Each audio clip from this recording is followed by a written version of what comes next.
2월에 절대 하면 안 되는 일 12가지 입춘부터 대보름까지 이것만은 조심하세요. 여러분 안녕하십니까? 운명법사입니다. 2월 한 달이 1년 운을 좌우합니다. 이 말 들어보셨습니까? 옛 어르신들께서는 입춘부터 정월 대보름까지 이 기간을 1년 중 가장 중요한 시기로 여기셨습니다. 왜 그럴까요? 이 기간에 어떻게 보내느냐에 따라서 한 해 전체의 운이 결정되기 때문입니다. 특히 2026년 병오년 화마의 해는 불의 기운이 강한 해입니다. 이런 해일수록 2월의 금기사항을 더욱 철저히 지켜야 합니다. 작은 실수 하나가 1년 내내 애군을 불러올 수 있습니다. 오늘은 2월에 절대 하면 안 되는 12가지를 중요한 순서대로 말씀드리겠습니다. 끝까지 집중해서 들어주시고요. 특히 여러분께서 무심코 하고 계신 행동이 있는지 꼭 확인하시기 바랍니다. 그럼 지금부터 시작하겠습니다. 첫 번째, 입춘날 다툼과 욕설을 절대 하지 마십시오. 입춘은 24절기의 첫 번째 절기입니다. 봄의 시작이자 새해의 진짜 시작이라고 할 수 있습니다. 2026년 입춘은 2월 3일입니다. 이날 하루 어떻게 보내느냐가 정말 중요합니다. 입춘날 가족과 다투거나 남에게 욕을 하거나 화를 내면 어떻게 될까요? 그 기운이 1년 내내 따라다닙니다. 입춘은 한 해의 기운이 정해지는 날입니다. 이날 좋은 기운으로 시작해야 1년 내내 좋은 일이 생깁니다. 특히 부부 사이에 입춘날 다투면 그 해 내내 불화가 끊이지 않는다고 합니다. 자식과 다투면 자식 문제로 1년 내내 속을 썩입니다. 직장 동료나 이웃과 다투면 인간관계 운이 막힙니다. 입춘 당일에는 웃으면서 좋은 말만 하십시오. 누가 실수를 해도 그냥 넘어가십시오. 짜증나는 일이 있어도 참으십시오. 단 하루만 참으시면 됩니다. 이 하루가 여러분의 1년을 바꿉니다. 두 번째, 입춘 전날 머리를 자르지 마십시오. 입춘을 기준으로 한 해가 바뀝니다. 그래서 입춘 전날은 묵은해의 마지막 날입니다. 이날 머리를 자르면 어떻게 될까요? 묵은해의 애군까지 모두 깎아내야 하는데 새해 운까지 함께 깎아버리는 격이 됩니다. 머리는 사람의 정수가 모이는 곳입니다. 특히 입춘을 하루 앞둔 시점에 머리를 자르면 새로 들어올 좋은 기운을 차단하게 됩니다. 마치 새싹이 돋아나려는 순간에 잘라버리는 것과 같습니다. 2026년 입춘이 2월 3일이니까 2월 2일에는 절대 머리를 자르지 마십시오. 미용실 예약도 이날은 피하셔야 합니다. 그럼 언제 머리를 자르는 게 좋을까요? 입춘이 지나고 최소 3일 후부터 자르시면 됩니다. 2월 6일 이후가 좋습니다. 입춘의 새 기운이 자리를 잡은 후에 머리를 정리하면 새해 운도 함께 정돈됩니다. 세 번째, 대보름날 밤에 불을 켜놓고 자지 마십시오. 정월 대보름은 2026년 2월 12일입니다. 이날은 한 해 보름달 중에서도 가장 크고 밝은 달이 뜹니다. 보름달의 기운이 가장 강한 날입니다. 이날 밤에 방 안에 불을 환하게 켜놓고 자면 큰일 납니다. 보름달의 양의 기운과 전등의 양의 기운이 겹치면서 기운의 균형이 깨집니다. 잠을 자는 동안 우리 몸은 음의 기운으로 회복을 해야 하는데 너무 밝으면 제대로 쉴 수가 없습니다. 특히 대보름날 밤은 영적인 기운이 활발하게 움직이는 시간입니다. 이때 환한 불빛은 좋지 않은 기운까지 끌어들일 수 있습니다. 옛날부터 귀신은 밝은 곳을 좋아한다는 말이 있습니다. 대보름날 밤에는 최대한 어둡게 하고 주무십시오. 꼭 불이 필요하시면 아주 작은 수면등만 켜두십시오. 창문도 커튼을 쳐서 달빛이 직접 들어오지 않게 하는 것이 좋습니다. 네 번째, 2월 내내 현관에 쓰레기를 쌓아두지 마십시오. 현관은 집의 입구입니다. 모든 기운이 현관을 통해서 들어옵니다. 좋은 기운도 현관으로, 나쁜 기운도 현관으로 들어옵니다. 그래서 현관을 어떻게 관리하느냐가 정말 중요합니다. 특히 2월은 한 해의 운이 정해지는 시기입니다. 이때 현관에 쓰레기가 쌓여 있으면 어떻게 될까요? 복이 들어오려다가 쓰레기를 보고 그냥 지나갑니다. 문신이 들어오려고 해도 더러운 곳에는 머물지 않습니다. 쓰레기뿐만 아니라 신발도 마찬가지입니다. 현관에 신발이 어질러져 있으면 안 됩니다. 택배 상자도 바로바로 치워야 합니다. 우산도 제자리에 정리하셔야 합니다. 2월 한 달 동안만이라도 현관을 깨끗하게 유지하십시오. 매일 아침 현관을 쓸고 닦으십시오. 신발은 신발장에 가지런히 넣으십시오. 이렇게 하면 재물운이 들어오고 가족의 건강도 지킬 수 있습니다. 5번째, 입춘날 빚을 갚거나 돈을 빌려주지 마십시오. 입춘날은 새해의 기운이 시작되는 날입니다. 이날 돈이 나가면 1년 내내 돈이 나간다는 의미가 됩니다. 재물운의 흐름이 나가는 방향으로 고정되어 버립니다. 빚을 갚는 것도 마찬가지입니다. 물론 빚을 갚는 건 좋은 일입니다. 하지만 하필 입춘날 갚으면 안 됩니다. 입춘 하루 전이나 하루 후로 미루십시오. 단 하루 차이가 1년 재물운을 바꿉니다. 돈을 빌려주는 것은 더욱 조심해야 합니다. 입춘날 돈을 빌려주면 그 돈 돌아오기 힘듭니다. 설령 나중에 돌려받는다 해도 그 사이에 재물운이 막힙니다. 반대로 입춘날 돈을 받거나 선물을 받는 것은 좋습니다. 들어오는 것은 환영입니다. 이날 돈이 들어오면 1년 내내 재물운이 좋아집니다. 6번째, 정월 초하루부터 대보름까지 바느질하지 마십시오. 음력 1월 1일부터 1월 15일까지는 바느질을 하지 않는 것이 전통입니다. 2026년으로 치면 양력 1월 29일부터 2월 12일까지입니다. 이 기간에는 바늘과 실을 들지 마십시오. 왜 그럴까요? 바늘은 날카로운 흉기입니다. 새해 초에 바늘질을 하면 그 날카로운 기운이 1년 내내 따라다닙니다.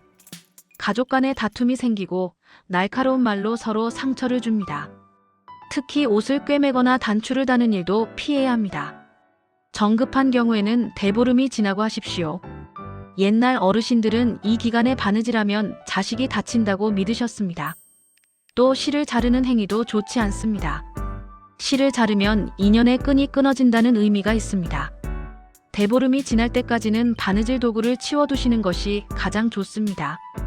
7번째, 2월에 집안에서 빗자루를 함부로 사용하지 마십시오. 특히 입춘부터 대보름까지는 빗자루 사용을 조심해야 합니다. 이 시기는 새로운 복이 들어오는 시기입니다. 그런데 빗자루로 마구 쓸어버리면 어떻게 될까요? 복까지 쓸어서 밖으로 내보내는 격이 됩니다. 정월 초사흘 동안은 아예 빗자루를 들지 않는 것이 좋습니다. 2026년 기준으로 1월 29일부터 31일까지입니다. 이 기간에는 집안을 청소하지 마십시오. 쓰레기가 있어도 손으로 주워 담으십시오. 그 이후에도 대보름까지는 빗자루 사용을 최소화하십시오. 꼭 쓸어야 한다면 밖에서 안쪽으로 쓸어 담으십시오. 절대로 안에서 밖으로 쓸지 마십시오. 복을 밖으로 쓸어내는 행동이 됩니다. 현관 쪽으로 쓰레기를 쓸어내는 것도 안 됩니다. 복이 들어오는 길목을 막아버리는 격입니다. 집 중앙으로 모아서 쓰레받기로 담으십시오. 8번째, 대보름에 타인에게 불을 나눠주지 마십시오. 대보름날은 달집 태우기를 하던 날입니다. 불의 기운이 강한 날입니다. 이날 불을 함부로 다루면 안 됩니다. 특히 다른 사람에게 불을 빌려주는 행위는 절대 금물입니다. 옛날에는 대보름날 이웃집에서 불씨를 빌려달라고 하면 절대 안 준다고 합니다. 불을 나눠주면 집안의 화기가 나간다는 의미입니다. 그 집에 따뜻한 기운이 빠져나가고 온기가 식어버립니다. 불만 해당되는 게 아닙니다. 라이터나 성냥도 마찬가지입니다. 대보름날 누가 불 좀 빌려달라고 하면 정중히 거절하십시오. 담배불도 붙여주지 마십시오. 요즘은 가스레인지가 있어서 불씨를 빌리는 일이 없습니다만 그래도 조심하셔야 합니다. 혹시라도 누가 부탁하면 다른 날 하라고 하십시오. 9번째, 2월에 깨진 그릇을 그대로 사용하지 마십시오. 그릇이 깨지는 것은 불길한 징조입니다. 특히 2월에 그릇이 깨졌다면 더욱 조심해야 합니다. 이것은 집안에 좋지 않은 일이 생길 수 있다는 신호입니다. 그릇이 깨지면 즉시 버리십시오. 아깝다고 금 가거나 이가 나간 그릇을 계속 사용하면 안 됩니다. 깨진 그릇은 재물운을 새어나가게 만듭니다. 마치 구멍난 독에 물을 붓는 격입니다. 특히 밥그릇이나 국그릇이 깨지면 가족의 건강에 문제가 생길 수 있습니다. 찻잔이 깨지면 인간관계에 금이 갑니다. 접시가 깨지면 재물이 흩어집니다. 2월에 그릇이 깨졌다면 소금물에 담갔다가 종이에 싸서 버리십시오. 그리고 새 그릇으로 바로 교체하십시오. 이렇게 하면 애군을 막을 수 있습니다. 10번째, 입춘부터 대보름까지 약을 함부로 먹지 마십시오. 이 시기는 몸의 기운이 새롭게 정비되는 시기입니다. 겨울에서 봄으로 넘어가면서 우리 몸도 적응을 합니다. 이때 약을 함부로 먹으면 몸의 자연스러운 흐름을 방해합니다. 물론 아프면 약을 먹어야 합니다. 지금 복용 중인 약이 있으면 당연히 계속 드셔야 합니다. 여기서 말하는 것은 새로운 약을 시작하는 것입니다. 2월에 새로운 약을 처방받거나 새로운 건강식품을 시작하면 1년 내내 약을 달고 살 수 있습니다. 몸이 약에 의존하게 됩니다. 자연 치유력이 떨어집니다. 작은 감기 정도는 푹 쉬면서 자연스럽게 낫게 하십시오. 소화제나 두통약 같은 것도 가급적 참으십시오. 정 힘들면 대보름이 지나고 드십시오. 11번째 2월에 죽은 사람 이야기를 자주 하지 마십시오. 2월은 양의 기운이 시작되는 달입니다. 새 생명이 움트는 시기입니다. 이때 죽음에 대한 이야기를 자주 하면 음의 기운을 불러들입니다. 생기가 꺾이고 활력이 떨어집니다. 특히 돌아가신 분의 안 좋은 이야기나 병환 이야기는 절대 하지 마십시오. 이런 이야기는 살아있는 사람에게 나쁜 기운을 옮깁니다. 특히 어르신들은 더욱 조심하셔야 합니다. 조상님을 추모하는 것은 좋습니다.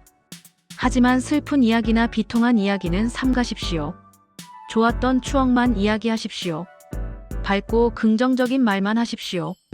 장례식이나 문상도 가급적 피하는 것이 좋습니다. 정가야 한다면 집에 돌아와서 소금으로 몸을 씻으십시오. 현관에서 옷을 털고 들어오십시오. 12번째 대보름에 불엄을 깨물지 않으면 1년 내내 부스럼이 생깁니다. 대보름날 아침에는 불엄을 깨물어야 합니다. 불엄은 땅콩, 호두, 밤, 작 같은 견과류를 말합니다.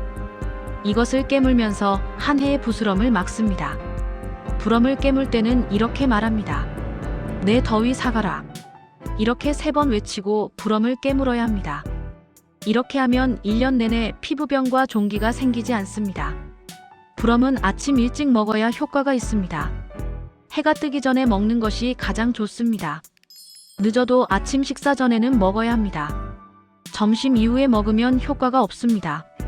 또 불엄을 깨물 때는 자기 이로 직접 깨물어야 합니다. 이미 까놓은 것을 먹으면 안 됩니다. 껍질째 이로 깨물어서 그 딱딱한 껍질을 부수는 행위 자체가 중요합니다. 자, 여러분, 오늘 말씀드린 12가지 금기사항 잘 들으셨습니까? 이것들은 조상님들께서 수백 년 동안 지켜온 지혜입니다. 미신이라고 생각하실 수도 있습니다. 하지만 한번 실천해 보십시오. 믿거나 말거나 손해볼 것은 없습니다. 특히 올해 2026년은 병오년 화마의 해입니다. 불의 기운이 강해서 작은 실수가 큰 화를 부를 수 있는 해입니다. 그러니 더욱더 조심하셔야 합니다. 2월 한 달만 이 금기사항들을 잘 지키십시오. 그러면 한 해 내내 편안하고 복된 일들이 생길 것입니다. 건강도 지키시고 재물도 모으시고 가족도 화목하실 것입니다. 이 영상이 도움이 되셨다면 구독과 좋아요 부탁드립니다. 알림 설정까지 해두시면 새로운 영상을 빠르게 받아보실 수 있습니다. 여러분 모두 2026년 한 해 건강하시고 복 많이 받으십시오. 감사합니다.